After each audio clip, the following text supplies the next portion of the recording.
All right, kiddos, this is your earmuffs warning. This is not an over-the-top raunchy podcast, but if you've read my books, you know I'm not afraid to use some colorful language. We might also cover some adult topics if they come up in the questions, so just be aware of that. Finally, I need to remind you that while I am a therapist, I'm not your therapist, so please don't try to use this as a substitute for professional help. Also, please don't try to sue me. Thank you.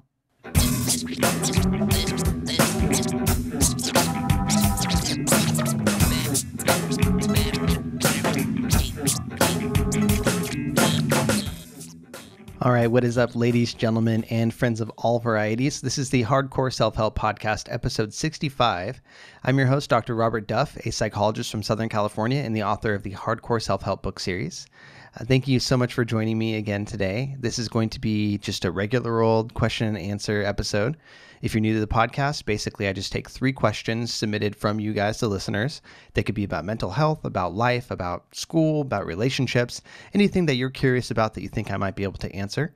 And I do my best to give you some thoughts about it. So, I am a psychologist, but I'm also just a normal dude. And so my answers are kind of somewhere in between the two of those things. I try to give you real answers that a normal person would give you, but it's backed up by the knowledge of having a PhD in clinical psychology. So with that said, I think it's time for me to gather some feedback from you guys. And I'm not talking about, iTunes reviews. I do appreciate those always, but I'm talking about real feedback. So if you don't mind, what I would like to do is I would like to open it up for you guys to send me podcast feedback through email. So what I would like is just completely open-ended. I want you to tell me what you think about the podcast, what you like, what you dislike, what you think I should do more of, what you think I should do less of, what you think I think is cool or funny, but is actually not, is stupid and lame. Just give me your open, honest thoughts, as short or as long as you'd like to. Please, I would love just to be able to go through and see some of this feedback, just to take it in, just to consider where you guys are coming from, what you do and don't like, everything like that. So there's no prompt here aside from please give me some open-ended feedback, as much or as little as you would like. And please send that to duffthepsych@gmail.com and use the subject line podcast feedback. That's really important because I'm going to auto-filter these with Gmail so that they're all going to get relegated to their own folder. I do get a lot of emails, so it's important for me to try to organize these. So I'm just going to auto filter them using the subject line feedback. So in the subject of your email, please put podcast feedback. You can put anything you want to inside, but for the subject, just put that and no other words. And then also, please don't include a question in there. If you do want to send a podcast question, which I definitely encourage you to do, you can also send it to duffthepsych@gmail.com, but please do that in a separate email because I'm not going to look for questions in these emails. I'm just going to look for feedback here. So if you could do that, I would greatly, greatly, greatly appreciate it. That will help me, fine tune the podcast and keep getting better at what I'm doing. I appreciate all the positivity, all the questions, all the support. You guys are amazing. And this is just, it's episode 65, so I should check in with you guys about this stuff. But that said, let's just go ahead and jump into the questions without, further preamble. All right, here's the first one.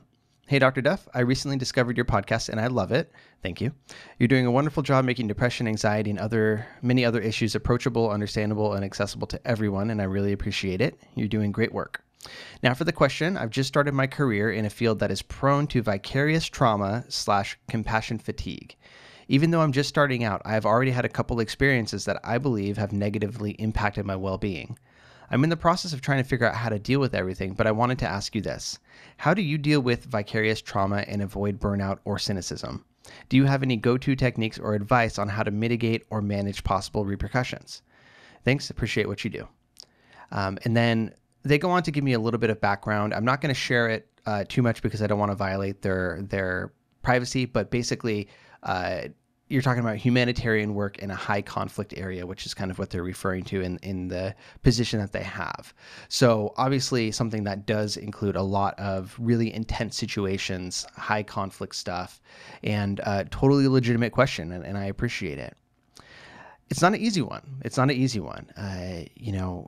When you're in a position, in a job that does require a high degree of exposure to these things that are tough, that are like, holy shit, the world is a scary place.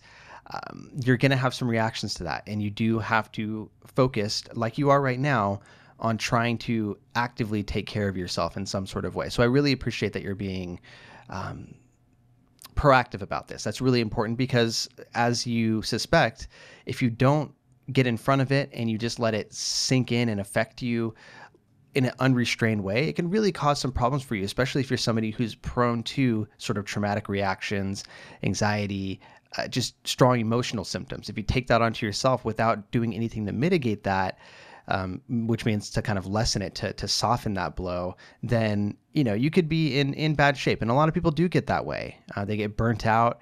They start to, like you said, you can go from either being cynical, so just like being really jaded about it, or being really affected and constantly on edge or emotional or something like that. So there are different ways you can react to it.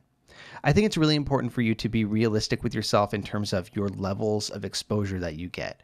So just being quite honest with yourself about how much of this can you take, because everybody has a different threshold. My threshold might be higher than yours. Maybe I have this internal buffer where, yeah, things can affect me, but it takes a higher degree of that, or it takes a longer duration of that to actually start to kind of break through the armor that I have. You have to be realistic with yourself about how much of that armor you do have. I'll talk about ways that you can sort of kind of increase that to a certain extent, but you also just have to be realistic about, can I do this all the time constantly, or do I need to make sure that I give myself breaks? Do I need to make sure that I'm only doing, one tour, quote unquote, at a time, and giving myself a chance to recover from that? So you just have to be honest with yourself about what level of exposure you as a person are likely just to be able to endure. And that's a hard question to sort of answer for yourself. So that takes some self-reflection, and it might also take talking to other people about their opinions, people who know you well. But there are some things that you can do when you do have to be in situations like that to soften that blow, to help you not lose yourself in the process. One is processing. So talking about it in groups is a really good way to do that. So people that you work with, processing what had happened, not just recounting war stories, not just recounting the bad stuff that happened, but trying to understand it together collaboratively. So sitting down, talking about it, empathizing with each other that, wow, that was crazy. Let's try to wrap our heads around it to whatever extent we can, or at least just recognize that that was tough. That was a real thing that happened, that we just saw somebody go through, and we just need to talk about it for a little bit. That sort of processing and not putting it off till way, way, way later can help. Now, like I said, you don't want to be just pulling out the nitty-gritty details and just really re-experiencing it together, because that can lead to sort of re-traumatization, just really graphic war stories and things like that. You don't need to do that to yourself. But like I said, on a more conceptual level and a more empathetic level to each other, just talking and just getting it out there and being honest about your feelings about it, being honest about your opinions, about what's just happening inside your brain and inside your heart. Now, this can be done in groups with people that you work with. It could also be done in, therapy groups, if those are something you have access to, or even individual therapy, or just one-on-one talks with somebody that you trust, that you care about. But processing it and getting it out there in the open is very helpful. It sort of steals a little bit of its power away to just throw you for a huge loop. So that's something that is very helpful. And the thing to remember is, it is a lot to take in. It's hard, and you feel bad because you care. Being empathetic can be a double-edged sword. A lot of people in the field of psychology or medicine or any other helping profession understand this, that empathy is a double-edged sword, because it's a superpower that allows you to be there. It allows you to help people in a unique way that not everybody can do. But it also makes you feel harder than other people. So it puts you more at risk for losing yourself in the process, or taking emotions on from other people, or beating yourself up about things, or being disillusioned about the world, right? So it is a double-edged sword, but it's important to recognize that it is your superpower as well. That even if it does cause you some grief, that it's coming from a good place, and that you have an extraordinary ability to do something that not everybody can do. Everybody has the capacity for empathy, but not everybody has the capacity to be that empathetic and to use it in that way. So, you need to also be gentle with yourself. You need to be empathetic and sympathetic with yourself. So, you have to give yourself a chance to recognize what you are going through and be soft on yourself for that. And that means sometimes you need to give yourself a chance to recharge. And I don't know what that means for you. That's different for everybody. What I would say is to be honest with yourself and notice how different things affect you. So is it going and getting a massage? Is it ignoring everybody and just giving yourself a chance to read a book from cover to cover on a weekend? Is it playing video games? Is it getting out and exercising? Is it, pushing yourself hard? Is it going somewhere just so serene that you can be one with nature? Whatever it is for you, you need to find that. And the way that you can do that is try different things out and see how they affect you. Document, whether that's in a journal, whether that's in video form, whatever it is, document how that works out for you and the effect that has on your mood. Because ideally what you want to do is you want to find this key piece that helps you to recharge and rejuvenate. And then that helps you to come back to a baseline level, and ideally gives you some buffer if you really invest in yourself, so that when you go back out there into the field, you have a little bit of buffer to burn through before you start really affecting yourself. The other thing I would say is try not to take your job with you into other situations. You don't always need to help people in every situation you're in. And this is something that I've had trouble with.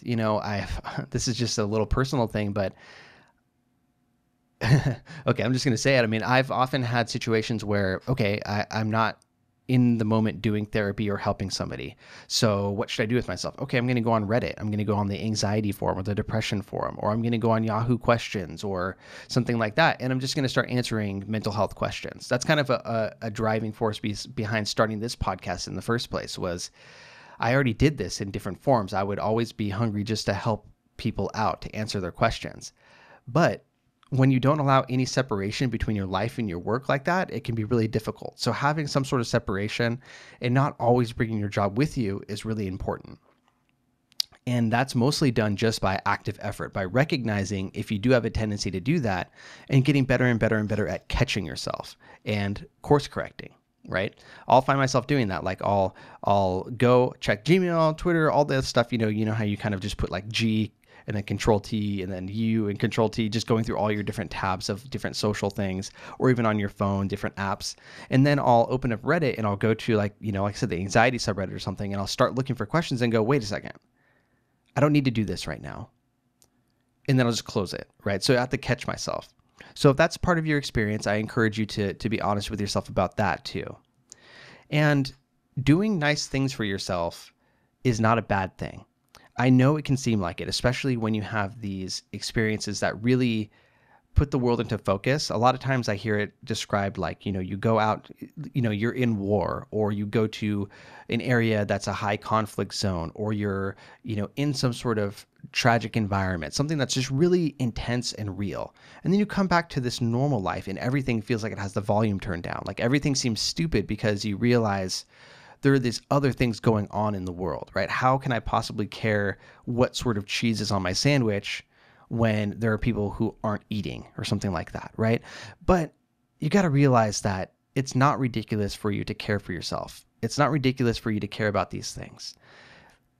I know it can seem like it, but it's not you that's ridiculous. It's the situation that's ridiculous, that there are these things happening in the world and there are these other places that are insulated from it. There are these other situations that it doesn't have any bearing on. It's not you. It's just the situation with the world.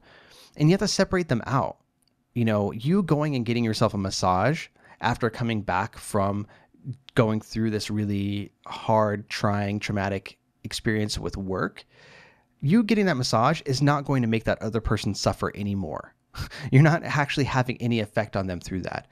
In fact, you might be only having a positive effect on them because hopefully you're increasing that buffer that I talked about to stress, and you're reinvigorating yourself and giving yourself a fair shake at doing the best help that you possibly can in the future. And that's powerful. You do need to invest in yourself. So don't think of it as wasting time or wasting effort or doing something frivolous. Think of it as investing in yourself so that you can put in work in the future without killing yourself, right? And I say that figuratively. Sometimes that's literally, Sometimes these things can be so hard that it really makes you question whether it's worth living here. And if that's the case, obviously this all elevates a bit, and you need to focus on yourself right now, because you're not going to make any effect on the world if you don't exist in it anymore. So if that's the case, you're calling your crisis lines, you're going in, making an appointment with a therapist or a psychiatrist, and just, keeping yourself safe. I've talked a lot about that in other things. I don't need to beat that to death, but if it's at that point, you really need to prioritize yourself. Another tip that I have, these are just a few random tips. I know it's a little disjointed, but these are just, bullet points that I have, things that were on the top of my mind. It can be really helpful for you to give yourself a sort of ritual or a transition, whether that's at the beginning and end of your day or the beginning and end of your, quote unquote tour. Like if you're going out to work for a few weeks and coming back, whatever the case may be. Giving yourself a cleansing sort of ritual. So a way to sort of reintegrate back into the world. So maybe that's, a lot of people when they travel, for instance, they come back to California where I'm from, and they're like, first stop, In-N-Out. I'm getting myself a cheeseburger. That means I'm home, right? Something like that just, you do it every time, and it allows you to go, okay, I'm taking off this hat, I'm putting on this other one. Now I'm no longer at work. Now I'm at home. And having some sort of transition like that can be helpful because it just signals to your body and to your mind that you're allowed to shift gears, because you are. You're allowed to be more than one thing, and you don't always have to take everything with you. Just like, when you put on a suit or a dress that's like very professional, or you put on a uniform for work, you embody that. You change your demeanor, you change the way that you're thinking about things. When a dog, for instance, like a seeing eye dog or any sort of service animal, when they get their vest on, they know they're at work, right? And so these things, they're real, and you do train yourself to act a certain way. And so giving yourself that chance to transition can be very, very helpful. And one of the main tips that I have is get some people involved. Have some honest advisors, whether they're friends or professionals, that can help you see how you're doing, can help you recognize the impact of this on yourself. Because you're allowed to hurt, you're allowed to have a hard time with this, but you don't need to be doing this to the point that it's really, really hurting your life, that it's making you suffer. So you need to have some people that are straight with you, people that'll tell you you're in too deep, or this is affecting you too much and you need to pull back, or you're doing fine, I think you're going to make it through this okay, keep me updated. Whatever the case may be, having people that are willing to call you on your BS, that are honest with you, so that you don't have to take this all on yourself and just try to do the guesswork. Because when you're in the thick of it, it's sometimes really hard to see the external perspective about what's going on. The last thing I would say is try your best to connect to your meaning, your values and your core meaning. Why are you doing this? What's driving this? What meaning inside of you is driving you to try to make this difference? And then realize that that meaning is broader than just the immediate circumstances. Yes, this is what's right in front of you, and it's hard and it's scary and it's crazy, but your meaning is broader than that. And whether this is what you do forever or whether this is what you do just for right now, that doesn't change that meaning for you. So you can harness that and draw upon that when you need that strength. And it can really help you manage any guilt that you might feel, like I'm not doing this well enough, or I'm taking too much of this on myself, beating yourself up. Realizing that beating yourself up, all these little things, it doesn't have a damn thing to do with that core meaning that you're looking for. So you can kind of shake it off and reorient yourself toward that North Star of that meaning, of those values. So that was, like I said, a lot of kind of disjointed advice there. These are just off the top of my head ideas. Hopefully one or two of those might hit home for you. And I wish you the best of luck. And I appreciate you. I appreciate what you're doing. Anybody that's out there trying to make the world a better place, whether or not you're being paid for it, like whatever, you're allowed to be human, you're allowed to live, but you're trying to do something. You're trying to help people live a better life. And that's always awesome. So thank you for doing that out there.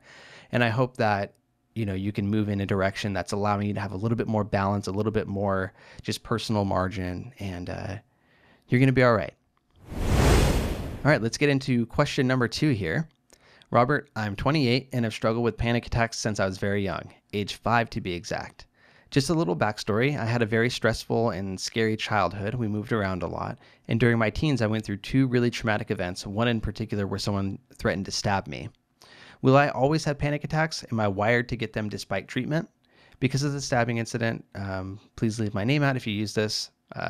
So definitely don't worry about that. Just for FYI for everybody, I've I started off with this podcast using people's names unless they say otherwise. Now, just as a blanket thing, I don't give anybody's name out. I try to be, relatively sparse with identifying information. I just want to respect your privacy and stuff like that. So don't worry about that. I'm not going to share your name. If I accidentally did, I would edit it out for sure. Okay. But to the question, that was it. That was a short question, but basically, are you always going to have panic attacks? What can you do about this? First off, I'm sorry that you've been through such hard times. I know it sucks not having stability when you're in those periods of development, and that can really stick with you and be hard in the future. So I'm sorry that you've been through that, but I do appreciate you asking the question and trying to, see if there's anything else that you could do. Now, will you always have panic attacks? Maybe, maybe not, right? Maybe you'll always have panic attacks, or at least some panic-like symptoms to a degree. Maybe you'll always feel some sort of anxiety, but that doesn't mean that you have to have them to the extent that you do now forever. It doesn't mean you have to have them to the extent that they're really screwing with your life forever. There's a difference between having anxiety symptoms, physical, heart pounding, things like that when you're under stress, versus having a full panic attack when you see the wrong type of content on TV, or you smell something that reminds you of somebody who abused you. Those are two very different things. And I think with the latter, that's something that you can certainly make some improvement on and move toward. I've seen people, in my own clinical work and other places where they get to the point that they're not having panic attacks anymore at all. So the possibility is always there, but even in the cases where they are having panic attacks, it's also possible just to make it go into the background a bit and just not be a primary part of your life anymore. So it doesn't have to be this on-off switch where you're cured, like cancer. You don't have that. You're in remission now. It's not part of you anymore unless it comes back, but it doesn't have to be like that. It can be where it's there, but it's just in the background and it's not ruining things for you anymore. Honestly, in situations like yours, this is honestly done through treatment, through psychological treatment, or psychopharmacological treatment, meaning medication. But typically, therapy and medication together are the best approaches here. And it sounds like you may have done some of that, but we'll talk more about that in a second. What I do want to say first is to the point of whether you're wired to have them or not. I only have the backstory that you provided me, just that you've been having them from such a young age 5, which is quite early. It can happen for sure. They usually look a little bit different as a child versus when you become an adult, but it's certainly possible. And given that you've had them from such a young age, I wonder if there's like a really strong family history of anxiety, mom, dad, other people in the family, blood relatives, whether they had strong anxiety or some sort of mental illness. At the very least, the conditions that you all were in when you were growing up were very stressful, perhaps. Maybe they caused you to have this predisposition. And, if that is the case, yeah, it's a little bit different for you. If you have a strong family component to it, if it's something that you were seemingly born into, for instance, people who are have chronic stress when they're pregnant and in utero, there's differences actually. There's, differences in cortisol levels of children who are born to parents who are undergoing chronic stress and things like that. So there are some biological differences that can exist. But that doesn't mean that it's hopeless. It doesn't mean that, yes, maybe you're predisposed to this. Maybe you are more likely to have panic attacks because you're quote unquote wired this way. But that doesn't mean that there's nothing you can do about it. And that doesn't mean that you can't improve. You can't get rid of these things to the extent that is helpful to you.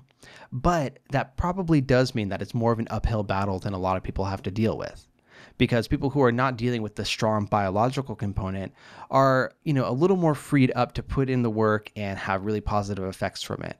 When you have the biological component where there's this strong family history, where you have this genetic predisposition, you're kind of working this uphill battle, like I said, and every time you have a slip back, it makes it feel harder and harder to keep climbing up. But like I said, it's not hopeless.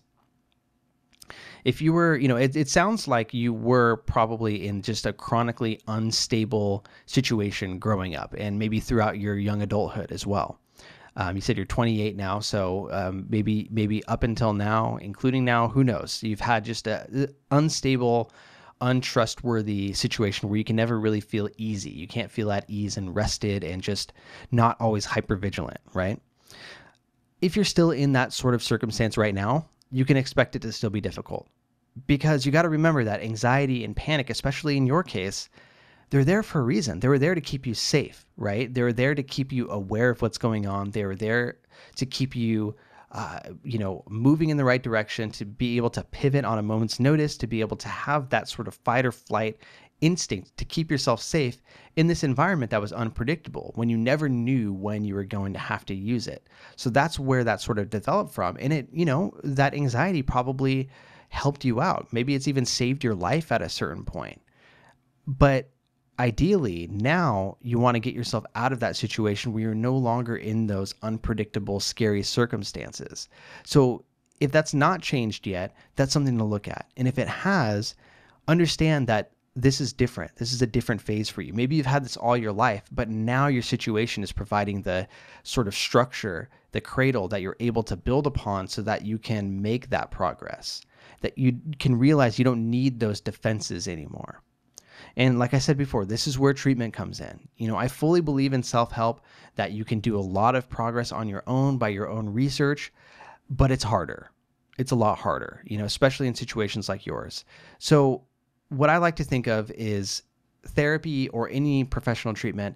That's still self-help. That's an extension of self-help. And I truly believe that, because these resources are available to most anyone, right? But you have to find it within yourself to utilize it. You have to put in the work. You have to do what's indicated in therapy to actually make progress. So it's still you doing the work. It's not somebody that can just change for you.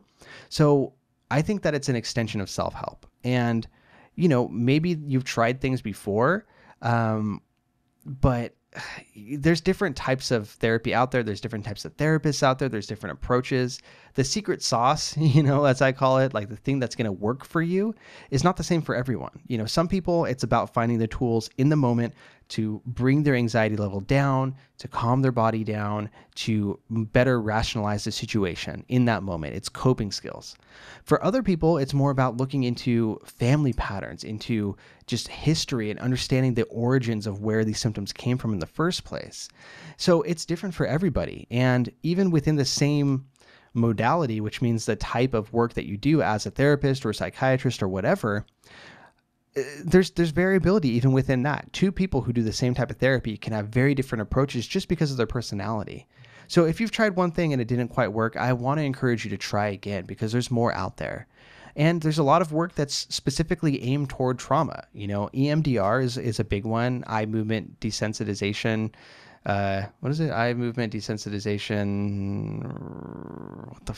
I'm sorry, I need to Google this. I should know this, Mr. Psychiatrist. And reprocessing. Okay. So basically it's the same damn thing. So eye movement desensitization and reprocessing. It's a quirky type of therapy that's used for trauma work. A lot of the research indicates that the silly things that they do in EMDR aren't actually having the effect. It's actually stuff that's happening in the background and other things that are baked into the approach. But they do things like having you track a light bar from side to side. They use a lot of bilateral work, thinking that it's balancing out your brain. Research doesn't quite indicate that, but EMDR still is on the whole, is still an effective tool for treating trauma. There are a lot of other types that are similarly effective as well, but the whole point being, there's a lot of different things you could do. Find something that works for you. I know it's not comfortable in the meantime. I know that having panic attacks all the time sucks, that it's exhausting, right? But while you're still trying to figure this out, you got to remember you're not in danger. Unless your situation is still dangerous. If you've moved past that, though, remember that you're not in physical danger, and that you have time, you have space to do a little bit of trial and error with this. All right. So again, hopefully those thoughts were helpful to you. A few different things, like I said, thinking about your situation. Are you allowed to be less anxious in your situation? If so, think about where you can try something new, maybe in therapy, maybe it's a different type of self-help, whatever it is, trying something new. And yes, maybe you have it harder than other people in terms of working that uphill battle with the biology, but you still got a shot at this, and it's not over. All right. So thank you for asking that question. And yeah. All right, let's get into the third question here. Hopefully you couldn't hear my voice starting to go out on the last one. Yeah, I've done a lot of talking today. I always record these on, usually on Tuesday nights, and, Monday, Tuesday, Wednesday. Well, Tuesday and Wednesday are usually my high clinical cases. So I have a lot of work that I'm doing, a lot of talking during assessments and therapy and such. So my voice tends to start to cut out a little bit around now. It's about 10 p.m. on Tuesday night. So excuse me if my voice gets a little more husky or if it drops in and out. Doing my best for you guys. It's been a long day. But let's go ahead and get into this question here. So it reads, "Hey, Robert, since you mentioned you were short on podcast questions, I thought I'd pass over you one that I think about quite often and see if you were any more successful in coming up with an answer to it. Though we still have a way to come in terms of beating the stigma around mental health issues, in more recent years, people, as far as I can tell, have been allowed to feel and speak about it more freely and easily. Everyone is aware of the common disorders, depression and anxiety, for example, where that wasn't always the case. Reported alongside this is also data about the significantly increasing number of young people experiencing mental illness to some degree. Do you think it's possible that the two are linked? Is it possible that young people can become swept up in the almost trend of mental illness, for instance, Tumblr kids and whatnot? And how do we distinguish between those who are genuinely suffering and those who perhaps need to spend less time online and in that community? As an aspiring educational psychologist, I'm always wary of everything, thinking that a young person might simply be swept up in a trend because of how it might affect the way that they're supported. Just a thought that I've had a few rounds in my head. Or thought that has done a few rounds in my head, rather. So this is a great question. I did an interview with somebody for Healthline, I think, about basically this question, because it was coming up regarding, the 13 Reasons Why. Is it 13? I think it's 13 Reasons Why show that was on, and just media portrayal of mental illness and everything like that. So it's a really good question. It's a really important one to be talking about right now. So I thank you for writing it in. So I have an interesting way of thinking about this that other people may not have. I often think about mental illness, people with mental health issues, as being a marginalized community. So much like being marginalized for your race, for your religious background, for your sexual orientation or something like that. I think of people with mental health issues as having been a highly marginalized and stigmatized community for a long time. And one thing that happens that we've seen in other communities is that as awareness and acceptance spreads, there's a certain level of identification and a certain level of pride that can come along with that, where you go, hey, this person on TV is kind of like me. I don't have to be so worried about sharing that anymore because I'm out there. My type of people are out there, and I don't feel alone anymore. So rather than thinking of it in terms of like a trend or being like trying to be cool or something like that, that's usually how I frame it in my mind, is thinking of it as being accepted now and wanting to be a part of that, and that being a more positive spin on it. On the internet specifically, people are able to come out of the woodwork and not feel as alone, because mental illness on its own can be just such an exceptionally isolating experience, because at its very core, what mental illness is a bunch of, essentially it's a bunch of white old dudes that got together or, were separate in the past and wrote these books and identified these disorders. And basically what we said is, we're these old white dudes. We can classify these disorders because these disorders don't allow you to live successfully in the society that these other old white dudes put together and set these expectations for, right? So it's inherently isolated, because we're saying the reason you have a disorder is because it doesn't fit with what everybody else is like. Certainly there are other types of disorders that are just a little more plain, like where you're trying to kill yourself, where, you're really, really, really suffering because of that just in its own right. But in general, mental illness as a thing is just an isolating experience. And so, when you have a tool like the internet where people are able to say, hey, I'm not alone in this, even though it feels like I am, there's a lot of other people out here who have had similar experiences. That's a powerful thing. And it can really lead to just that identification that I talked about, for better or for worse, right?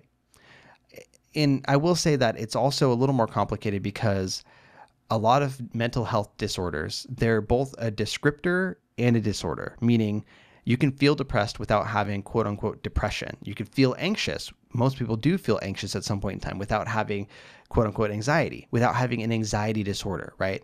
Because you feel anxiety when you have a public speaking engagement or you're called upon in class.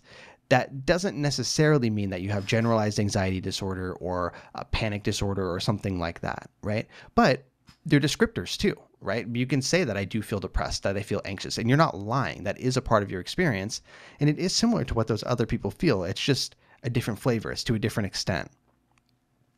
I think that people are allowed to feel how they feel, whether or not that means you have a disorder. I'm not going to take that away from you. Like if you say, oh my God, I feel so anxious. I'm just like this person. I can't handle this and that. Like, I'm not going to take that away from you. You're allowed to feel how you feel, and that's real to you. But I think there also is right now, there's a bit of reaction to the world historically kind of pretending like these issues don't exist. So for a long time, we were in sort of a bit of collective denial about this, like just as a society that, a lot of people didn't realize it was a normal part of the human experience. Just like, in the 50s, like a lot of people didn't think masturbation was a normal part of the human experience. They thought it was a bad thing, that it was shameful, that nobody did it. But everybody was doing it just behind closed doors, right? Like, and not telling anybody about it. So once you have the wool pulled off of your eyes and realize that this is just a normal part of being human, and you're able to recognize it, you can talk more freely about it, and it can really seem like it's increasing quite a bit. So I think there's a balance here. I think that it's possible that the rates of some disorders are going up, but it's just like everything in psychology and often in other, types of medicine or health.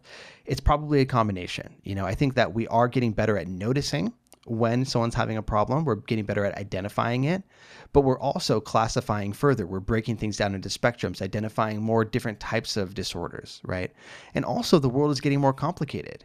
In a variety of ways. We have more chemicals, right? So we have more chemicals and different unnatural, quote unquote, things that are in our environment. I'm not talking GMOs and things like that, but, we have cars now. We have technology waste. We have different ways that we're processing it, like everything. So none of those are bad in and of their own right, but it is a different sort of world that we live in now than hundreds of years ago, right?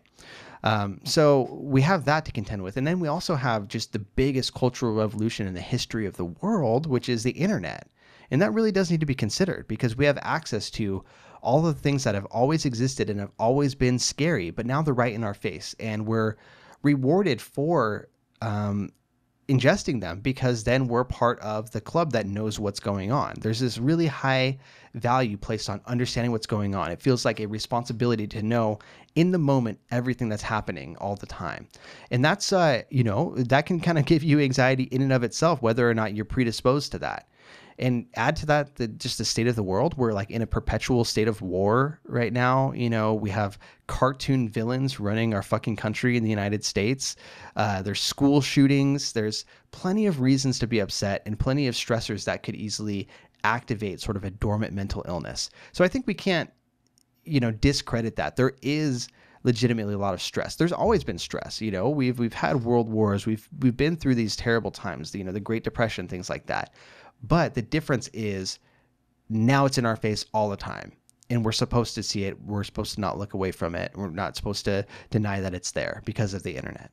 So, that's a real thing. And you also have the issue of influences like you mentioned. So interpersonal influences, other people and how they affect you. There are a lot more commiserators, so people who just want to be miserable side by side, than people who are trying to help make a difference online. That's normal. Of course, it's going to be that way. But, that's just, you can easily find somebody to identify with if you have a mental illness. And for a lot of mental illnesses, there's a lot of what's called secondary gain. So in terms of when you suffer, getting other types of attention for it, or getting out of things, or other things that happen in your environment. That's not the primary reason. It's not like you're doing it to take advantage of those things, but it helps it stay strong and grow and get more severe when you do have those things reinforcing you. So there is a lot of secondary gain baked into mental illness. And this sort of situation with the internet and social media doesn't help that at all. It amplifies it. So you have people that are readily there to support you, people that are looking for people who are similarly suffering and just want to suffer together. And I get that. There's nothing inherently wrong with that for the most part, but it's important to be honest about it. You're sort of what's the classic quote? You're the average of the 5 people you spend the most time around. Well, I think that's expanding quite a bit with the internet because you're just surrounded by a lot more people, and the influences that you have are more varied, and you can kind of pick and choose. You can very easily cherry pick all people who are influencing you in a certain way. And so you can really get stuck in these sort of cognitive thinking loops because it's supported by these other people that are in similar loops. Now, there are definitely more extreme versions of this. There are self-harm communities, anorexia communities, people who are a little more on the severe side and morbid and support having these issues. But even with the less severe versions, they can have an influence. So, it's not an easy question to answer. There is no answer. There is no perfect answer. I don't think we can arrive at a perfect answer for it, but it's probably a combination, like I said. And this is partially why I try to be an influencer in the mental health space online. I think it's our responsibility as helping professionals to arm people with knowledge and understanding, not just scare them or not just make them understand that they're not alone, that they have a problem, but to arm them with knowledge, to help them understand that there are options, that they actually have influence over their situation. They could do something about it, not just commiserating, but doing something about it. So that's why I try to do what I do. And a lot of other people out there, there's a lot of really amazing mental health influencers and people who are just like culturally relevant icons, people like vloggers, Hannah Hart comes to mind. There's a lot of other people who are just honest about their experiences, but also try to understand it's their responsibility to an extent with this audience to try to spread a good message, to try to help at least direct people to that knowledge. So those are my thoughts about it. It's not an easy thing to answer. If you ask me again in 5 years, maybe I'll have a different answer. So, remind me about it in 5 years and we'll see. But I really do appreciate you asking it. And with that is the end of the questions for this episode 65 of the Hardcore Self-Help Podcast. If you want to get a bonus episode, check me out on Facebook or on YouTube. And I will be doing a bonus question there. This question is going to be about something about school, switching majors, feeling bad about that, and some questions there. So I'm going to go ahead and do that bonus question now over there on the YouTubes and the Facebook video. But for the podcast listeners, thank you, and I will see you for the next one, all right? Bye.